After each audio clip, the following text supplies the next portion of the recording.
മാതാപിതാക്കൾ ഇത് നിർബന്ധമായും ശ്രദ്ധിക്കുക.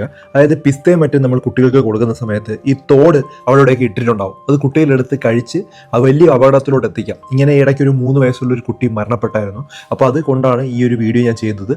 പിസ്ത നമ്മൾ കൊടുക്കുന്ന സമയത്ത് ഇത് പൊടിച്ച് കൊടുക്കുന്നതാണ് നല്ലത്. അല്ലാതെ ഈ വലിയ പിസ്ത കൊടുത്താലും ബുദ്ധിമുട്ടാണ്. ഇത്രയും വലിയ പിസ്ത കഴിച്ചാലും ചിലപ്പോൾ കുട്ടികൾക്ക് ഇത് കാരണവും നമുക്ക് തൊണ്ടയിൽ കുടുങ്ങി മരണപ്പെടാം. പിസ്ത മാത്രമല്ല, നമ്മൾ ഈ പറയുന്ന ആൽമണ്ട് ആണെങ്കിലും അതുപോലെ കശുവണ്ടി ആണെങ്കിലും ഈ പുളിങ്കുരു ഒക്കെ തൊണ്ടയിൽ കുടുങ്ങി ധാരാളം കുട്ടികൾ ഹോസ്പിറ്റലിൽ വരാറുണ്ട്. ചിലപ്പോൾ വൈകിപ്പോയി കഴിഞ്ഞാൽ നമ്മൾ മരണം സംഭവിക്കും. നമുക്ക് ഒന്നും രക്ഷിക്കാൻ പോലും വഴിയില്ല.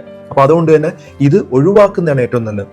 അതുപോലെ തന്നെ നമ്മൾ ഈ കൊച്ചു കുട്ടികൾക്ക് കൊടുക്കുന്ന കളിപ്പാട്ടങ്ങൾ, കിൻഡർ ജോയ് എന്നൊക്കെ പറഞ്ഞുള്ള ഗെയിംസുകളിൽ കിട്ടുന്ന കളിപ്പാട്ടം വളരെ ചെറുതാണ്. അതൊക്കെ നമ്മൾ തൊണ്ടയിൽ കുടുങ്ങാനുള്ള സാധ്യത കൂടുതലാണ്.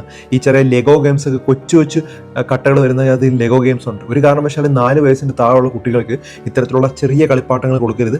ഇതുപോലുള്ള കാര്യങ്ങൾ നിങ്ങൾ ശ്രദ്ധിക്കാനാണ്. പോപ്കോൺ കുടുങ്ങി മരണപ്പെട്ട കഥകളും ഉണ്ടായിട്ടുണ്ട്. അപ്പം ഇത്തരം ഈ 4 വയസ്സിനുള്ള താഴെയുള്ള കുട്ടികൾക്ക് നമ്മൾ ഈ ഒരു കാര്യം ശ്രദ്ധിക്കുക. അവരുടെ കൈ എത്തുന്ന രീതിയിൽ നമ്മൾ ഇത്തരത്തിലുള്ള ആഹാരങ്ങളോ ഒന്നും വെക്കാതിരിക്കാൻ ശ്രദ്ധിക്കുക.